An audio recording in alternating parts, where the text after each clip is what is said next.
Lethal List Podcast. Your girl Slim and Silver here, and we have the lovely Miami Tip here with us. So we have a couple questions. My first question, more or less, actually was, you from Miami, of course. Do you feel like, I know a lot of people from New York don't feel reciprocated from their hometown normally. Do you feel like you had love straight from your hometown? Well, I'm originally from New York, but I moved to Miami when I was like 10 years old, so I'm from Miami. Do I feel the love from Miami? In certain areas, yes, and in certain places, no. And it should be all areas, but it's all good. So let's get into the single L'Argent. That's how you say it, right? So how did you get that name? I know it means money. I'm Creole, I'm Haitian, so I understand the lingo. So where'd you get the title from? Well, you know, in Miami, we're surrounded by Haitians. Everything is Haitian. I want me a Haitian, you know? So, you know, I'm accustomed to them and their language. And, I mean, L'Argent means money, so. Dope. I know you changed your name up also, right? So I know you got the name with association through the Tip Dril and your dancing.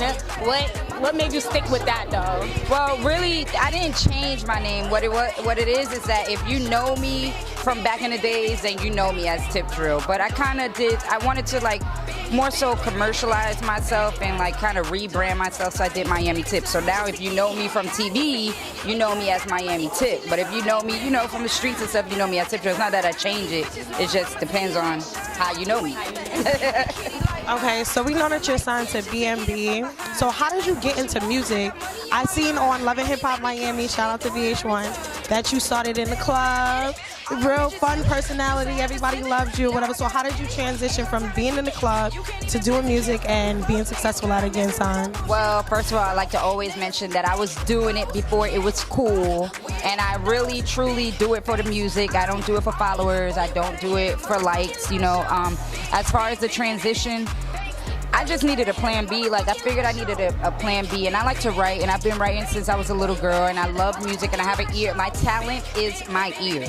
Like, and I always tell people this, it's my ear. So I know what good music should sound like.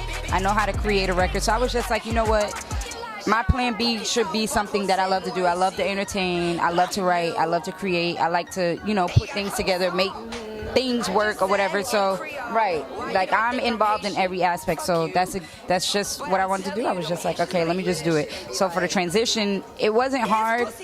It was a grind though. But I mean, it took me, like, I've been doing this for like 8 years, 8 years, and it's finally just now starting to pay off. So I actually want to take you back off of Silver a little bit. Do you feel like the transition is a little bit easier, being that you kind of gained the confidence of being in the club, you kind of rub shoulders with different artists and things like that, or is it harder because there's somewhat of a stigma? now, okay, I went into it thinking that it was gonna be easy. Like, I'm like, you know, I'm already Tip Dril. Everybody knows me. All the famous rappers know me. You know, I'm about to blow. I just need to get me one record, and it's gonna happen like that.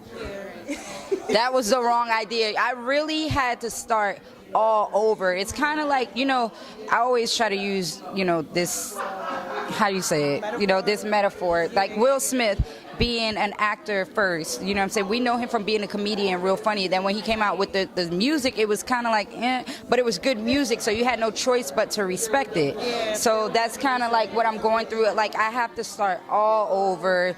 And people like was always, oh, you're a stripper and you ain't, like, why should I take you serious? Because I'm dead ass serious. So, right. So it was kind of, I thought it was going to be easy. Like, it was going to happen 1, 2, 3, because I knew everybody. Any connect that I needed, I knew them. But it was like when I reached out to people, it was like, Tip. Right. What? Wow. You know what I'm saying? So I had to grind. I had to gain their goddamn respect. And I did it.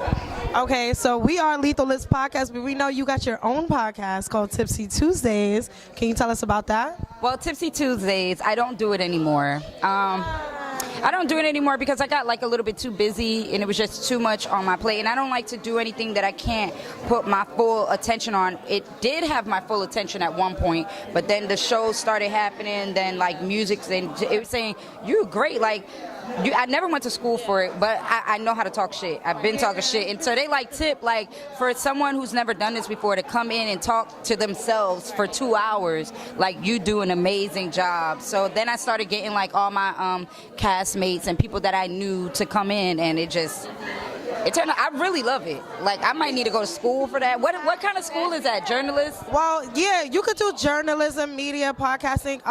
If you're in New York, shout out to Brick Arts Media, they have podcasting classes. So I don't know if you could look up something in Miami or whatever, or online.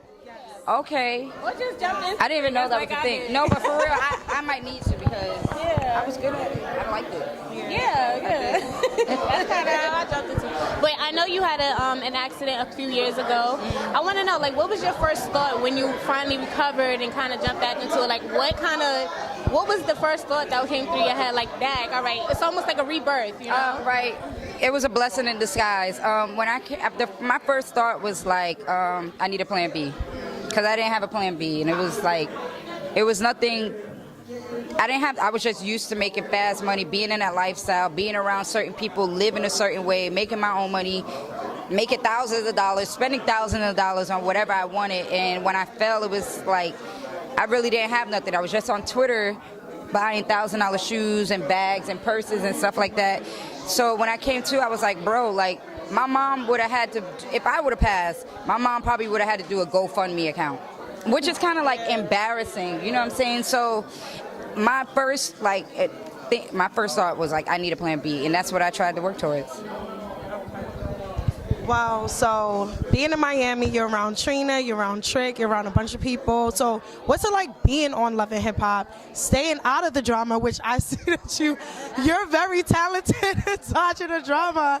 Like, so what's it like being on Love and Hip Hop and being around these megastars, Trina and Trick, and staying out of the drama? It's kind of a loaded question because I want to know who your favorite cast member is too. Really, you know what? Drama really doesn't come my way. Everybody else be having drama. I just give my advice. I tell them what I would do and how I would handle it. You know what I'm saying? If somebody come at me, I don't really go at nobody. I don't curse nobody out. I don't, bother nobody. So, shit, if I don't bother you, don't bother me. That's it. Sidebar, Kiara.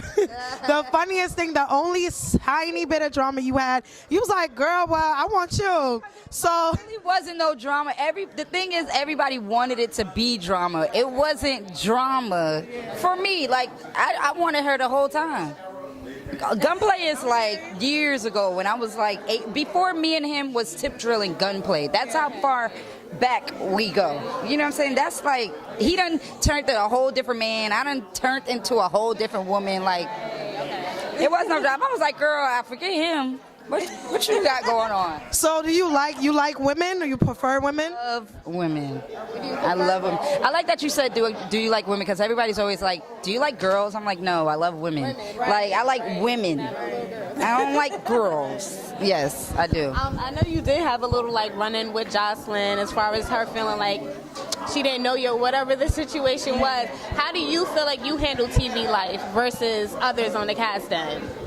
Versus who? Others on the cast. The TV, I feel like because I was already like popping and doing my thing, it just all came natural. I think God like was training me for all of this, because for some people it's like, oh my God, I'm famous and I'm doing this, but for me it's just like, I gotta work harder now. I gotta find, you know what I'm saying, I gotta get to the next level. So now I gotta start all over again. So it helps you pretty much maintain being humble and everything else. Right. All right, I feel like we're hogging you right now. But you're such a pleasure to talk to. Talk about the single once again, La Jean. That is, if you see me and you know that record, you just gotta walk up to me twerking, because that's what that song makes me do. That's what it's supposed to make y'all do. Y'all do. You know what I'm saying? I love that record. La Jean is available on all music platforms. And tell them where to find you. Everything Miami Tip 305. All right, thank you so much. This is Lethal List Podcast. Make sure you subscribe. Everything, Spotify, iTunes, Apple, YouTube. Follow the culture, and we're out of here. We out of here. Fly foreign when I whip, we get on my wrist. Yeah, you got a bitch, but she can't do it like this. Please pardon my drip. Boy, don't you slip, cause it's another nigga who want a nigga that'll cash off off on this shit. 100 on the